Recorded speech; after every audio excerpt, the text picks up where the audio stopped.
Tugas presentasi kelompok G minggu pertama. Berikut nama-nama dari anggota kelompok kami. Ada Adela Risa Aliyah dengan NPM 338, ada Farah Korina Rahmadani dengan NPM 141, ada Kaniar Lumengaul dengan NPM 197, dan ada Samdova Autoriskan Rahmadityan dengan NPM 117. Pada tugas yang pertama, yaitu CA1.1 LO4 Financial Reporting Pressure, terdapat sebuah wawancara singkat kepada Troy Norman yang dimana dia merupakan salah satu dari 5 orang yang bersaksi bahwa adanya kesalahan entry data pada perusahaannya. Tetapi dalam wawancara tersebut ia tidak mendapatkan hasil karena atasannya diduga tidak mau membantu dia untuk membenarkan entry data tersebut, hingga pada akhirnya Troy Norman lepas tangan kepada data yang salah dan membiarkan data tersebut tersebar hingga waktunya cukup lama. Dari percakapan tersebut, kami akan menjawab 4 pertanyaan yang sudah ada. Untuk soal yang pertama, apa yang tampaknya menjadi masalah etika yang terlibat dalam kasus ini?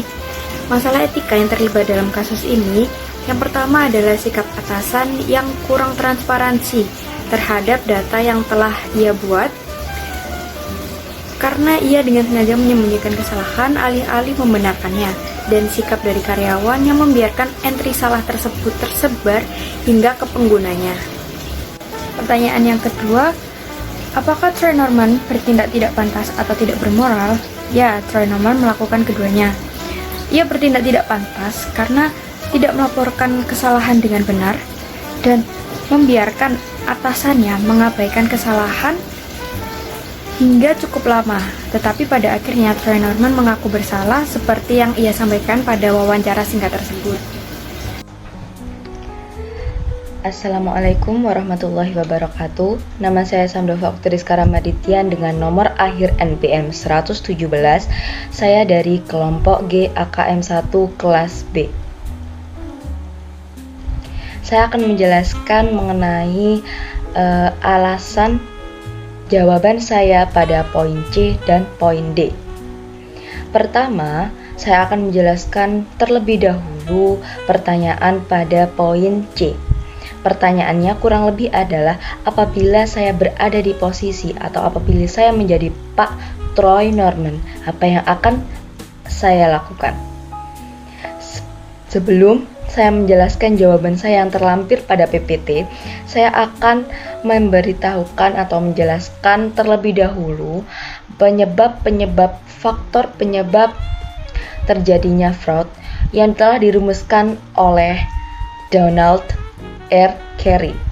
Ada 3 faktor yang menyebabkan terjadinya fraud atau kecurangan pelaporan keuangan yang telah dilakukan oleh Pak Norman. Yang pertama adalah adanya tekanan atau pressure, adanya peluang atau opportunity, dan yang ketiga adanya bentuk pembenaran atau rasionalisasi, atau dalam bahasa Inggrisnya rationalization. Dari ketiga faktor yang menyebabkan fraud tersebut, menurut saya yang dialami oleh Pak Norman adalah faktor yang pertama atau adanya tekanan.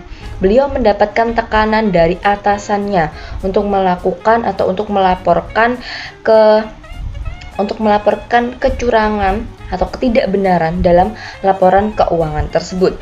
Nah, beliau mendapat tekanan dari atasannya sehingga beliau tidak memiliki kemampuan, beliau tidak memiliki daya untuk menentang perintah dari atasannya tersebut. Meskipun pada akhirnya Pak Norman juga bersaksi ketika ditanyai penyidik,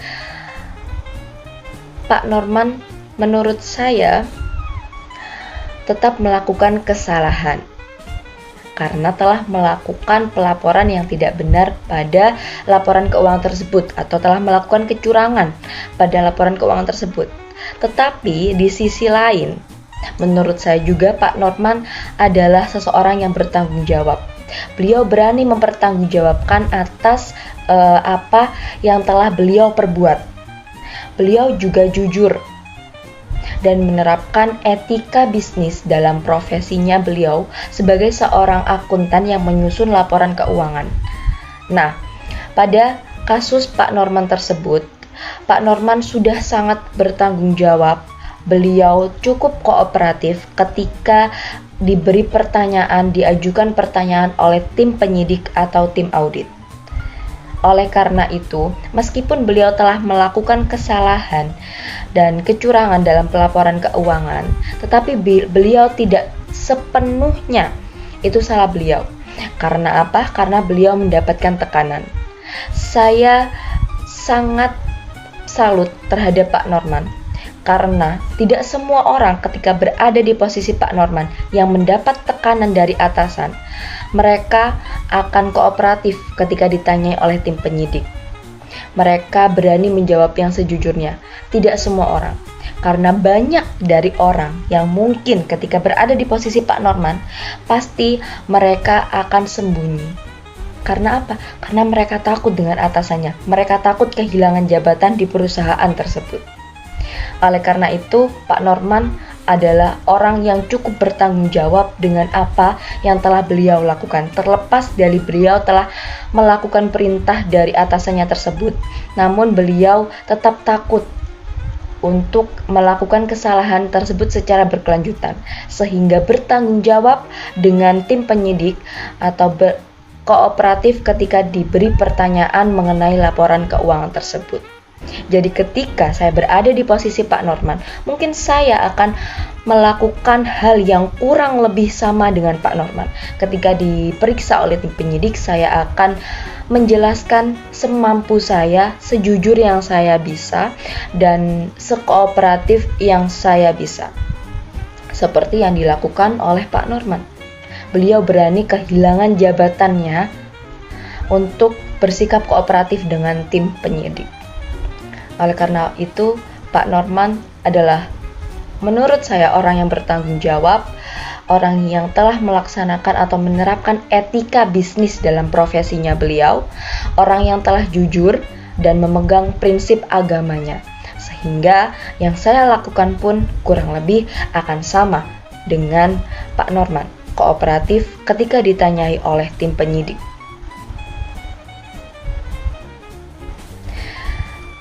Kemudian, jawaban saya dari poin D adalah pemangku jabatan penting dalam perusahaan tersebut. Nah, dalam suatu perusahaan ada yang namanya pemangku jabatan. Pemangku jabatan ini bagi Ronnie Keraf terbagi menjadi dua kelompok. Yang pertama adalah kelompok primer dan yang kedua adalah kelompok sekunder. Bedanya kelompok primer dengan kelompok sekunder adalah kelompok primer adalah mereka yang berinteraksi atau bertransaksi langsung dengan perusahaan. Dan kelompok sekunder adalah mereka yang tidak berinteraksi langsung namun keberadaannya mempengaruhi suatu perusahaan. Dari dua kelompok ini, kelompok primer terdiri dari perusahaan itu sendiri, karyawan perusahaan, pelanggan, investor, mitra bisnis. Dan kelompok sekunder ini adalah pemerintah dan media massa.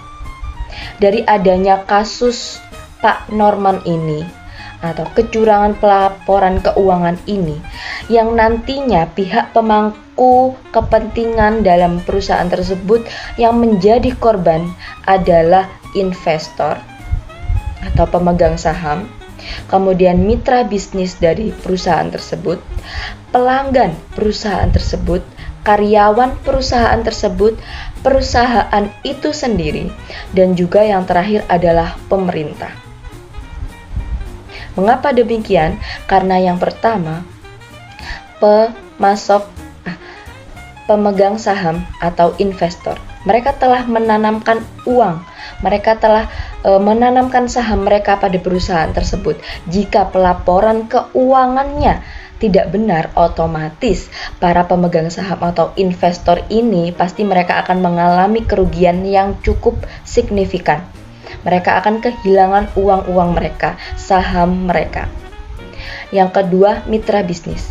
Jika sebuah perusahaan telah melakukan kecurangan pelaporan keuangan yang mengakibatkan mereka tidak bisa bertanggung jawab dengan pelaporan keuangan mereka, tidak bisa memenuhi kewajiban atau hutang mereka terhadap kreditur, otomatis kepercayaan dari mitra bisnis akan hilang. Nah, kerjasama yang terjalin antara perusahaan dengan mitra bisnis pun pasti akan gagal. Yang ketiga adalah pelanggan. Jika perusahaan mengalami penurunan atau pengelolaan dana yang tidak baik, pasti pelanggan juga akan terkena dampaknya. Mengapa demikian? Karena pelanggan pasti juga akan merasakan yang namanya penurunan kualitas perusahaan. Penurunan kualitas produk perusahaan itu pasti akan dirasakan oleh pelanggan ini. Kemudian karyawan. Nah, jika sampai suatu perusahaan pengelola tidak dapat menyelesaikan masalah tersebut atau pengelolaan keuangan tersebut dan tidak dapat melunasi hutang mereka, pasti karyawan yang bekerja di perusahaan tersebut akan di-PHK atau dipecat, sehingga mereka kehilangan pekerjaan mereka. Kemudian yang kelima, perusahaan itu sendiri. Sudah pasti jika perusahaan itu sendiri juga terkena dampaknya, yakni kebangkrutan.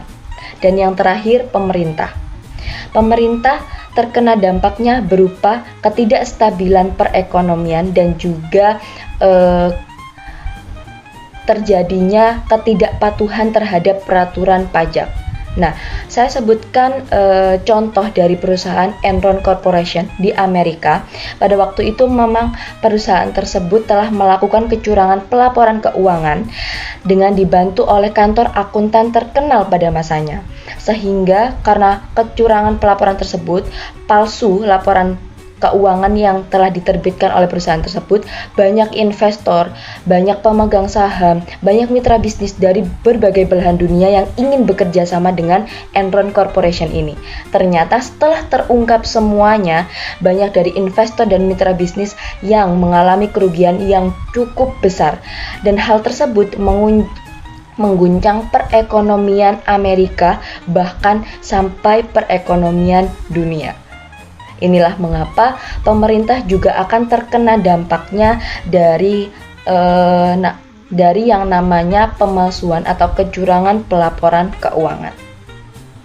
Itu tadi jawaban dari saya. Mohon maaf apabila penjelasan dari saya ada yang kurang jelas dan salah. Mohon dikoreksi. Terima kasih. Wassalamualaikum warahmatullahi wabarakatuh. Perkenalkan, nama saya Kania Ruluman Gaul, dan di sini saya akan melanjutkan untuk menjawab pertanyaan pada chapter 2, yaitu soal CA2.5. Yang dimana pada soal ini terdapat kasus tentang Piper Publishing yang menjual langganan majalah dalam bentuk pembayaran di muka, atau cash shell of subscription. Jadi pembayaran di muka adalah pendapatan yang diakui secara bertahap setiap kali majalah diterbitkan. Nah, lalu Director mempertanyakan tentang metode pengakuan pendapatan yang digunakan dalam laporan keuangan Piper Publishing. Dia merasa bahwa pendapatan dari langganan majalah seharusnya diakui saat pelanggan membayar di awal, bukan secara bertahap setiap kali majalah diterbitkan. Lalu kita diberi instruksi dan diminta untuk berdiskusi tentang kapan waktu yang tepat untuk mengakui pendapatan dalam laporan keuangan Piper Publishing. Kita diberi 3 skenario, yang dimana di 3 skenario ini kita akan disuruh untuk mencari yang mana yang paling tepat untuk menjawab pertanyaan tersebut. Jadi skenario pertama adalah bagaimana jika pendapatan diakui saat pelanggan membayar langganan di awal. Yang kedua, bagaimana jika pendapatan diakui setiap kali majalah diterbitkan. Dan terakhir, bagaimana jika pendapatan diakui sebagian saat pembayaran diterima dan sebagian lagi saat majalah diterbitkan. Nah, lalu langsung aja kita bahas mengenai skenario pertama, yaitu bagaimana jika pendapatan diakui saat pelanggan membayar langganan di awal. Nah, dalam kasus Piper Publishing, pelanggan membayar di muka untuk berlangganan majalah selama periode tertentu, misalnya 1 tahun. Namun, menurut prinsip pengakuan pendapatan dalam akuntansi, pendapatan tidak boleh langsung diakui seluruhnya saat pembayaran diterima.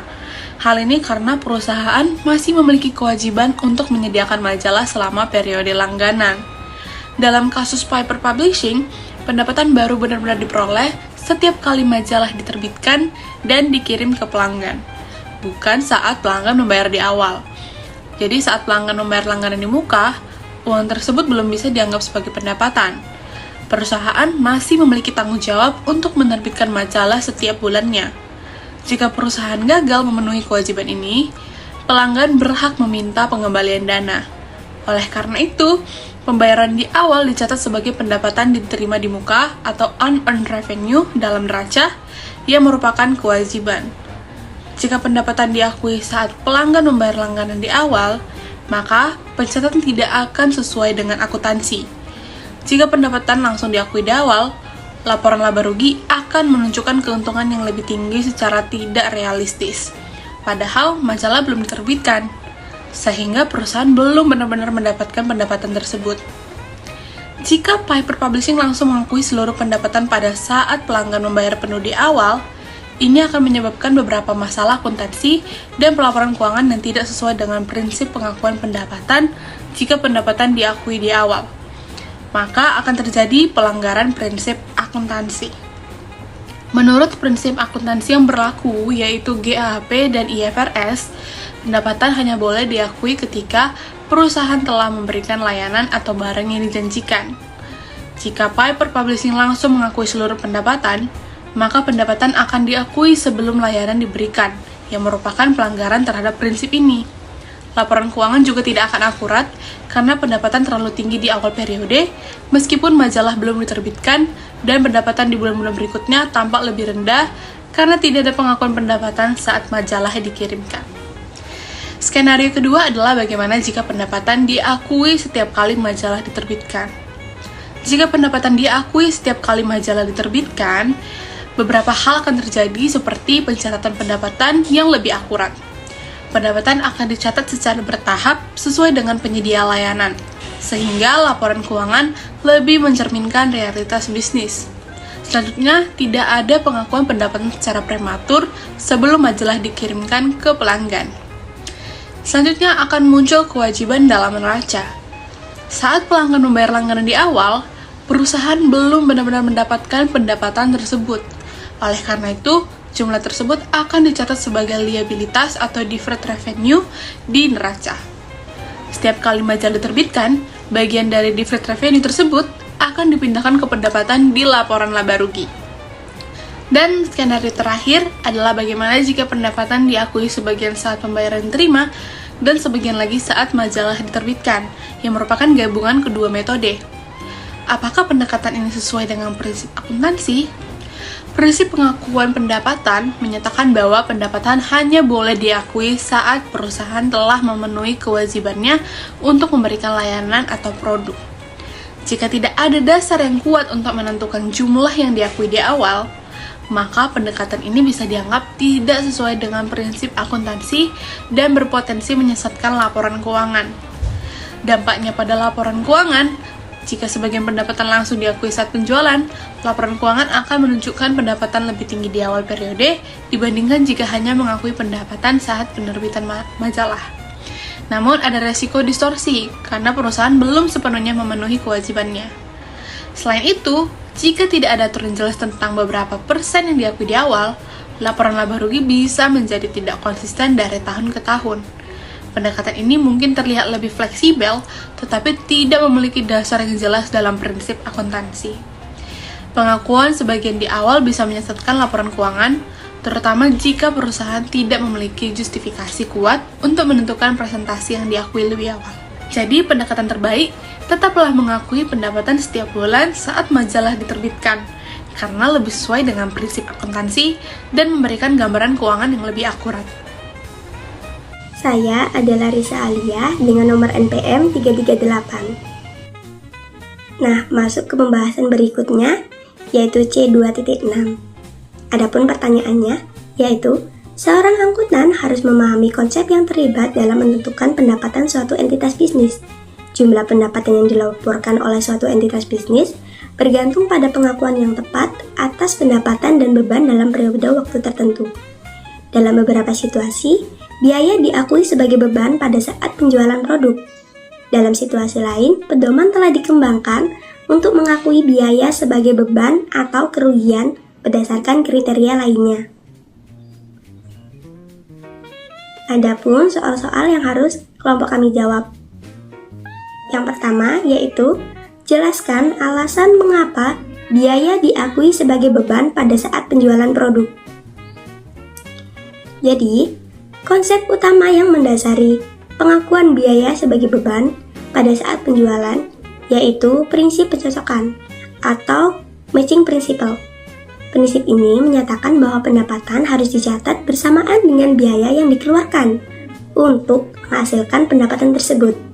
Misalnya, dalam perusahaan dagang atau manufaktur, adanya harga pokok penjualan atau yang lebih dikenal HPP diakui sebagai beban pada saat produk dijual, bukan saat barang diberi atau diproduksi. Hal ini bertujuan agar laporan keuangan memberikan gambaran yang akurat tentang laba atau rugi dalam suatu periode. Masuk ke soal yang kedua, apa alasan yang mendasari kesesuaian dalam memperlakukan biaya sebagai beban dalam suatu periode daripada mengalokasikannya sebagai aset? Jadi, tidak semua biaya dikaitkan langsung dengan produk atau layanan yang dijual. Beberapa biaya lebih tepat diakui sebagai beban dalam periode yang berlangsung. Contohnya, operasional seperti gaji karyawan atau sewa kantor. Biaya ini tidak memberikan manfaat ekonomi jangka panjang dan tidak dapat dikaitkan secara langsung. Singkatnya, membebankan biaya dalam periode yang berjalan lebih efektif karena tidak menghasilkan aset tetapi diperlukan untuk operasional bisnis. Lalu masuk ke soal yang ketiga. Dalam keadaan umum apa, biaya lebih tepat dianggap sebagai aset daripada sebagai beban? Nah, dalam beberapa kondisi, biaya tidak langsung diakui sebagai beban, tetapi sebagai aset, karena masih memberikan manfaat ekonomi di masa mendatang. Contohnya adalah pembelian peralatan, properti, atau investasi hak paten. Biaya ini dicatat sebagai aset karena tidak langsung habis dalam satu periode, melainkan digunakan dalam beberapa periode mendatang. Pengakuan biaya sebagai aset bertujuan agar laporan keuangan mencerminkan nilai ekonomis yang tersisa dari aset tersebut. Masuk ke soal yang keempat, yaitu beberapa biaya dialokasikan ke periode akuntansi tertentu berdasarkan alokasi biaya aset yang sistematis dan rasional. Jelaskan alasan yang mendasari pengakuan biaya berdasarkan alokasi sistematis dan rasional dari biaya aset. Nah, dari hasil diskusi kami, biaya yang telah diakui sebagai aset akan dialokasikan sebagai beban secara bertahap, sesuai masa manfaatnya. Hal ini bertujuan untuk mencocokkan biaya dengan pendapatan yang diperoleh dari aset tersebut, sehingga laporan keuangan lebih mencerminkan kondisi keuangan yang akurat. Misalnya penyusunan aset tetap seperti mesin yang dilakukan dengan metode garis lurus atau saldo menurun agar beban dicatat sebagai proporsional sepanjang umur manfaatnya. Adapun soal terakhir yang harus kami jawab yaitu identifikasi kondisi di mana lebih tepat untuk mengakui suatu biaya sebagai kerugian. Jadi, biaya yang dapat diakui sebagai kerugian ketika aset kehilangan nilai manfaat ekonominya atau ketika biaya tidak menghasilkan keuntungan di masa depan. Misalnya, gedung perusahaan terbakar dan aset di dalamnya tidak diasuransikan. Nilai aset yang terbakar diakui sebagai kerugian karena tidak dapat memberikan manfaat ekonomi.